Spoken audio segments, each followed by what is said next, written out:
Oy vey. Welcome, guys. This is the Jew Review. I'm Joel Vandersloos, and this is my friend Jason Dolan. Hey, guys. We're coming to you today to do a little predictions video for the Oscar nominations coming up tomorrow. That's right. This is how you're going to win your pool. Absolutely. So let's not waste too much time and get straight into it. All right. So, first category we're going to talk about is Best Actor.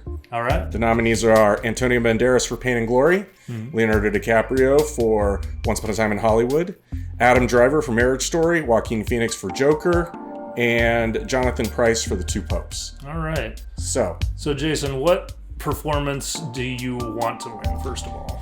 The performance that I want to win is Adam Sandler for Uncut Gems. Unfortunately, he didn't get nominated, but he did win tonight at the Film Independent Spirit Awards, which was amazing. So thank God that happened. Maybe we'll only get a Netflix movie from Adam Sandler that's 10 times as awful as his worst movie ever made.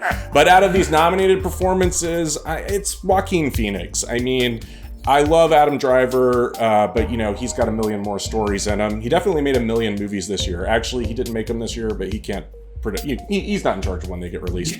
And he's Joaquin Phoenix's biggest competition, I think. But Antonio Banderas is amazing in Pain and Glory. Honestly, DiCaprio might be my favorite performance. I think of his, especially in recent years. He's recently won for The Revenant, though, so we know he's not going to win. And then Jonathan Pryce, again, stole Adam Sandler's nomination. But no, Jonathan Pryce is an amazing actor. I love. Go see Brazil if you've never seen that. Terry Gilliam movie.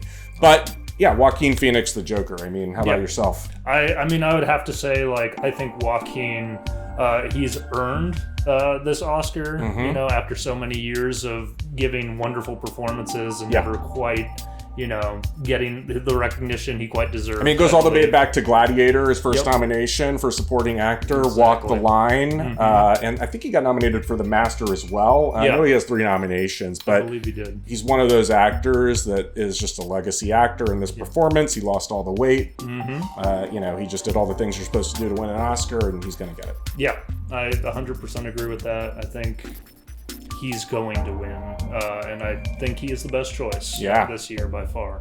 All right, so mark that one down on your ballot. Now we'll go to actor in a supporting role. This is Tom Hanks in A Beautiful Day in the Neighborhood, Anthony Hopkins in The Two Popes, Al Pacino in The Irishman, Joe Pesci in The Irishman, and of course Brad Pitt in Once Upon a Time in Hollywood. Yeah. What do you got for this one? Well, I mean, it's not like Brad Pitt's going to win again, right? He's almost won has he won every award that he's been nominated for? He's won every award that he's won, and not only that, he's doing this comedy tour where every acceptance speech is like material that Arthur Fleck only wish he could have written in The Joker, because, I mean, Brad Pitt, he is a hilarious human being. You watch movies like Burn After Reading. He is so funny. So, and with the other nominees, they've all won before. Yeah. Brad Pitt's never won. He's been nominated multiple times. 12 Monkeys was his first nomination in 96. Great Incredible movie. performance. Great movie. Seven, Fight Club. I mean, throughout the years, he's just turned in these just tremendous performances by a guy that's more good looking than any human being deserves to be. But yeah, but just to make it fun, who is your favorite performance that was not Brad Pitt out of the remaining 4? I know you only saw one Pope, so yeah, no, was Anthony Hopkins the one you saw, or did you see Jonathan Pryce? I saw a part of Anthony Hopkins' performance, and I mean, it's Anthony Hopkins. Of course, it's going to be a notable performance, but as far as a mesmerizing one, I have to say there are probably at least a half dozen Anthony Hopkins performances I've seen that were much better. Better. Yeah. As far as The Irishman goes, I mean, all the performances, the direction, just everything in that movie was pretty solid. Yeah. But as far as the best of the year, I don't know. I love seeing those actors' chemistry together and whatnot. But obviously, I'm gonna have to give it to Tom Hanks, just because I think it was the most emotional performance, I think, out of all of the ones listed here. Just as far as becoming the character. Becoming an iconic. I mean, nobody knows what Jimmy Hoffa really looked like, so Al Pacino just became it. Yeah, he was great. Anthony Hopkins, the same. They all are playing real life characters too, which is interesting. They're doing the best job that they can, obviously. Yeah. But you felt Tom Hanks, he was the one that really encompassed it for you? Yeah, it's just the amount of connection I had to his character versus all the other guys on the list. I have to say, like, it was the most. It was the performance that affected me the most personally. Well, I have to 100% agree with you. I initially might have been Al Pacino, but when I finally did see Tom Hanks in A Beautiful Day in the Neighborhood, the scene with like the little boy with the oxygen, I was just like crying in the movie theater by myself. Well, it was me and like 18 old ladies, you know, in this theater over at North DeKalb, and I was like, oh my god, yeah. So if Brad Pitt wasn't so due, I think Tom Hanks would win it. But for your ballot, guys, Brad Pitt is the way to go. All right, let's go on to actress in a leading role. We've got Cynthia Erivo in Harriet, Scarlett Johansson in Marriage Story, Saoirse Ronan in Little Women, Charlize Theron in Bombshell, and Renee Zellweger in Judy. Yeah. Now, how many of these performances have you had a chance to see? I've seen all of them except for Bombshell. Right. So Charlize Theron, I'm sure she did a great job. She's a great actress. She honestly killed it in this movie. Like, it's a really deserved nomination. So good.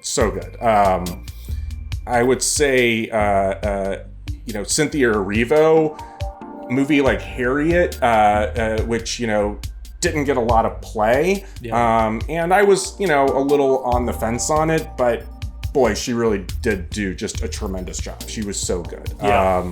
And Saoirse Ronan, she's always good, whether great. It's Lady Bird or Atonement or Brooklyn. She's just an amazing actress. And Scarlett Johansson, though, this is her first nomination. It was great. We've known her since she was in kindergarten, I think. I don't know what her first movie was. I think it was Home Alone 3 or North with Rob Reiner directed. But she's had a really incredible career, but to never get an Oscar nomination was really surprising. She's got 2 this year. Now she's We'll get to that. Best actress, best supporting. Best supporting actress.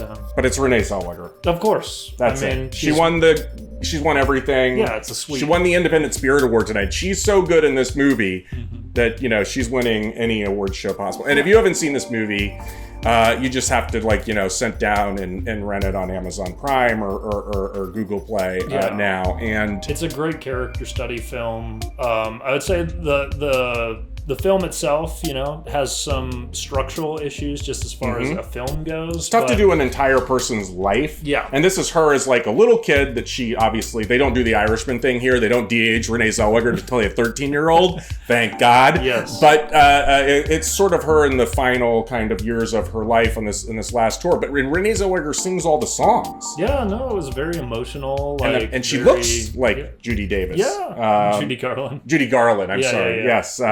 I was thinking Mommy Dearest in my head, which was, but Renee Zellweger, she's going to win. Mark it down on your ballot. Okay, next we've got actress in a supporting role, Kathy Bates and Richard Jewell, Laura Dern in Marriage Story, Scarlett Johansson in Jojo Rabbit, Florence Pugh in Little Women, and Margot Robbie in Bombshell. So, well, once again, didn't see Bombshell, so I wouldn't know too much about Margot Robbie's performance. You saw Richard Jewell? I did see Richard Jewell. You were in Richard Jewell, weren't you? I was. I saw him in Richard Jewell. I didn't recognize him. I just recognized the shirt he was wearing. Yeah. It was a very brief moment, but I made it in the film. And I think Kathy Bates to me was the most surprising nomination when they did do these nominations.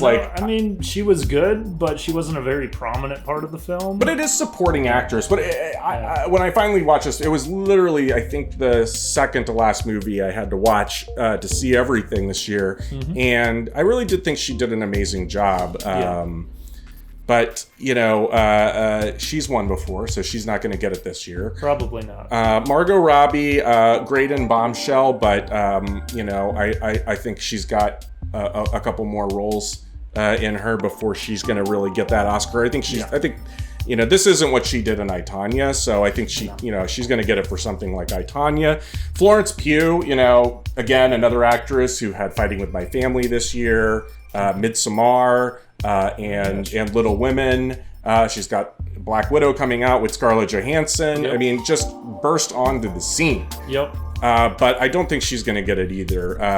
It really comes down to Scarlett Johansson and Laura Dern.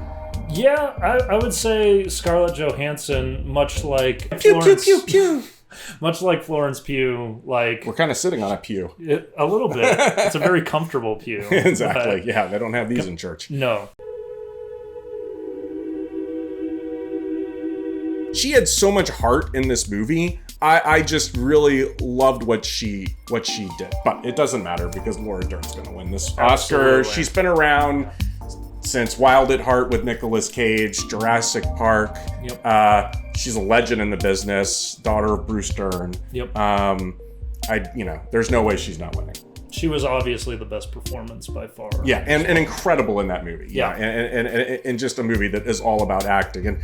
And Marriage Story, I don't think is really going to win anything else. So I think this is their opportunity to give out this award. Though Marriage Story did win Best Screenplay and Ensemble at the Spirit Awards, which you should also check out. Directing is the next category, so let's just go ahead and talk about it. Let's do it. We've got Martin Scorsese for The Irishman. We've got Todd Phillips for The Joker. We've got 1917, that's Sam Mendes. Quentin Tarantino for Once Upon a Time in Hollywood, and Bong Joon-ho for Parasite. Now, Greta Gerwig didn't get nominated. Taika Waititi, I think he got the DGA nomination over Todd Phillips. Noah Baumbach for Marriage Story could have gotten nominated. I mean, there was the Safdie brothers who won Best Director tonight at the Film Independent Spirit Awards. And who gave the greatest award speech ever. Google it now. But from this list, the one I'm going to talk about real quick is Todd Phillips, and I think a lot of people are ignoring that nomination a little bit, but the reason why I think his nomination is so deserved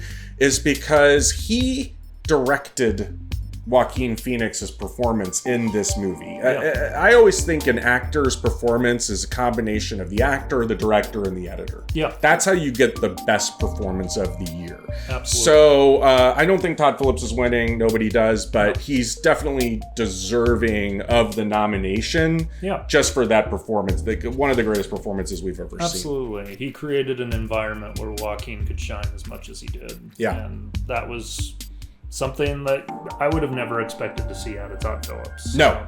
I mean, I really loved, and I think for me, it was seeing War Dogs with Jonah Hill and what's his name from Whiplash? J.K. Simmons? No. Miles Teller. Yeah, Miles Teller and Ana de Armas is in that as well. Gives a terrific performance. War Dogs, I think, was the first time I was like, wow, Todd Phillips is more than a comedy director. And it's not a surprise that he turned in Joker. But I think this is really coming down to Bong Joon-ho and Sam Mendes, right? Yeah, I mean, Sam Mendes has gotten a lot of recognition for his direction in 1917. Won the DGA, won the Golden Globe. Which, I mean, I think it's definitely warranted. You have such long takes, and to have your actors just like do a lot of coordinating, all of the things that they did throughout that entire performance is just like it's amazing. Like the feat of that film in general is pretty impressive.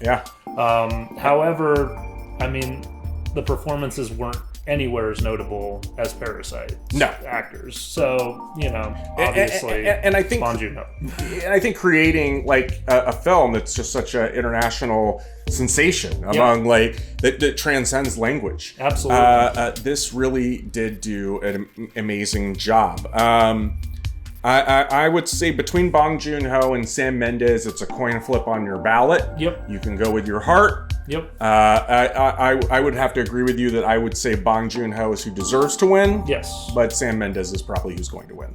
All right, now we're going to go to Best Picture, the last award that we're predicting. We're not going to talk about documentary feature, animated short film, live action short film, or documentary short film, because who has time to watch those movies? Go watch Kit Bull, though. If you Pitbull is amazing. It is amazing, especially if you've ever owned a Pitbull like I have. So we have Best Picture, Ford vs. Ferrari, The Irishman, Jojo Rabbit, Joker, Little Women, Marriage Story, 1917, Once Upon a Time in Hollywood, and Parasite. That's 9 films nominated. They can nominate up to 10.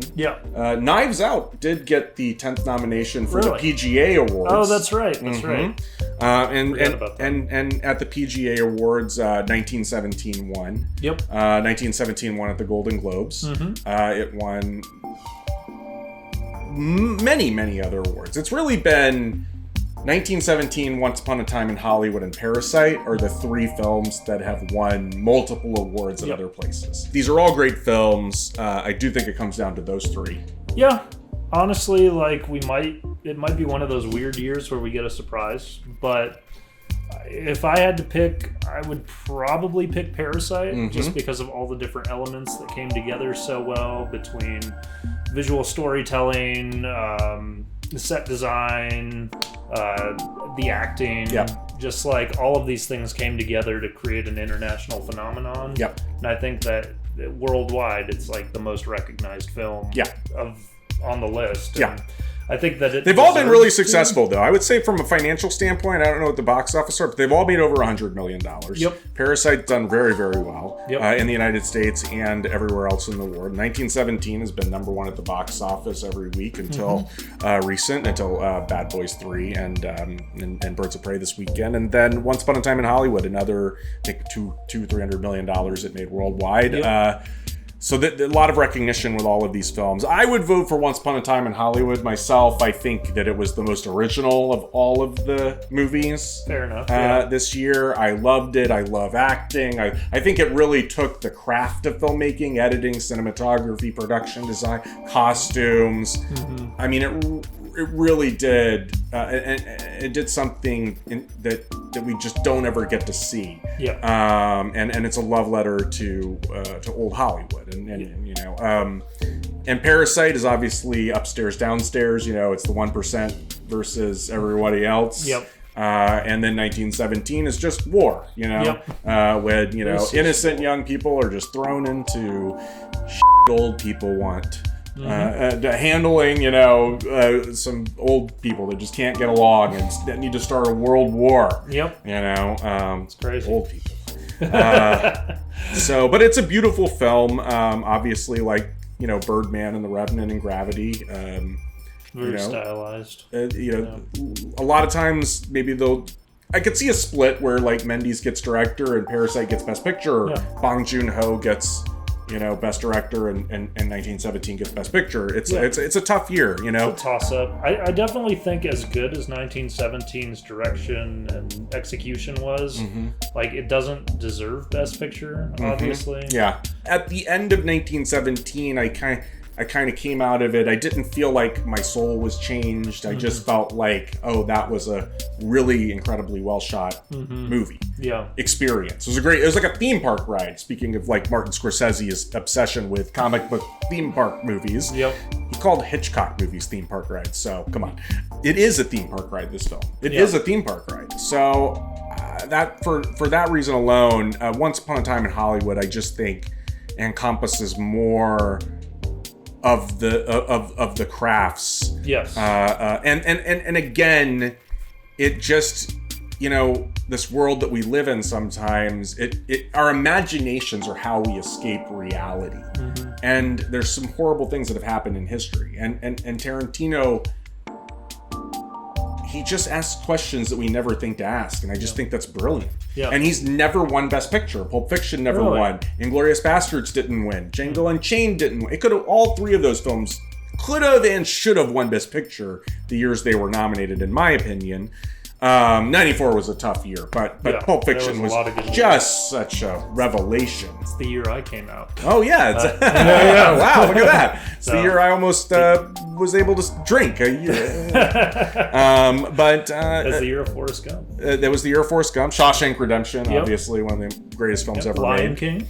I know, The Lion King should have been nominated for Best Picture, but anyways, the original one, 94, not this year's. Absolutely. So I think this is a great opportunity to give Tarantino, I mean, maybe they're going to count on that 10th one being the one to give Tarantino a Best Picture. Yeah. I think Tarantino deserves one of his movies to have won Best Picture. Just for that reason, it probably should win. Like, just because the award ceremony is a popularity contest. And listen, it's like there's a lot of people, this is Hollywood. There's a lot of people that are involved in this movie, and that makes up the voting and they've all worked with him before. And,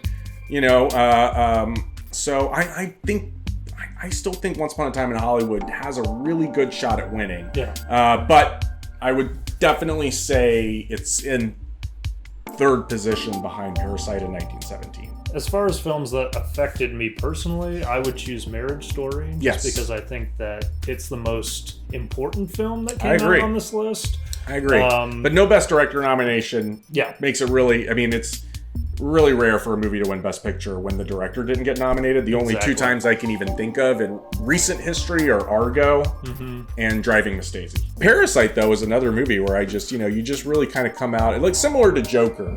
You come out of it with this new appreciation for those who have and don't have. Specifically the moment when the rainstorm's happening and the next day, the poorer family is like they've lost their wherever they live. So much horrible stuff has happened, and then the rich people are like, oh, we really needed that rain. Washed away all of the gunk. And that's something my parents always say, I've always noticed, where they're just like, oh, a good rain. That's what we need. And it was the first time I've always said that. And then it was the first time I was like, maybe this good rain is bad for other people. Floods, killing people, things like that. So it doesn't, to me, that was its best... that was the best way that it illuminated the differences in class. And I think it was the most layered film that came out this year. Absolutely. And for that reason, I think that it probably deserves Best Picture. Yeah. You got it from us right here. The Irishman is winning Best Picture. God, I hope not. I think The Irishman is going to do something that hasn't been done since for Martin Scorsese since 2002. Gangs of New York, 10 nominations, 0 wins. I think we're going to see a big donut. One of Daniel Craig's Knives Out donut holes for Martin Scorsese. Sorry. If nothing else, it's going to be a donut hole with a donut inside of it. So, if nothing else, just for the comments that he made about cinema this year. I know. It's going to be everyone slapping him on the wrist. Exactly. Cinema is... Even terrible movies are cinema. And it's all part of the it's experience. All subjective. So you can't say, that Avengers, Endgame... Star Wars, these movies aren't cinema because you don't like to watch them. That's not what cinema is. And I think he's understanding that. And I think his point was, to a certain degree, that because of all of these theme park movies, they take up all the spaces in the movie theaters. But that's why we have streaming services now, where a lot of these amazing films like Marriage Story and The Two Popes, The Irishman, Klaus, so many films that just went direct to streaming. And we don't all have time to go out and watch 100 movies a year in theaters. I can't even do that, and I like to go see a movie a week. So we can't see them all in theaters. So we're gonna have to accept that some of the cinema you're gonna see on TV and some you're gonna see at the big multiplexes. And there's more films being made today than there ever have been in history. So to say that cinema is, confined to some space that it was in the 1940s or 30s, but again, it's just not true. Even the article that I read when he was defending himself, he's compared Hitchcock to theme park rides, and they were. I mean, but they were cinema. Thank God for those, because they inspired so many more. Yeah, exactly. So, and this is a celebration of cinema, the Oscars. The studios, the Film Independent Spirit Awards are also amazing. They take place the Saturday before the Oscars. I love watching those every year as much as anything else, to see films like The Farewell, which did win Best Picture. Didn't get nominated for any Oscars, but it won Best Picture, won Best Supporting Actress for Xiao Zhuzhen, who's also snubbed, who was absolutely phenomenal in that film. Adam Sandler. He won. The Safdie brothers won for Best Directing, and Best Film Editing. Willem Dafoe, who got snubbed, as they say, supporting actor for The Lighthouse, which also took cinematography. Wonderful films getting honored at the Film Independent Spirit Awards this year. All the ones that you wanted to get Oscar awards. The ones that you wanted people to pay a little bit more attention to, that didn't quite get the attention that we had hoped they would on Oscars big night, but these are amazing films that you should all watch in addition to these fine films that are nominated. Anyway, thanks for hanging out, guys. This has been our predictions video for the year 2020 for the films coming out in 2019. See you next time. All right.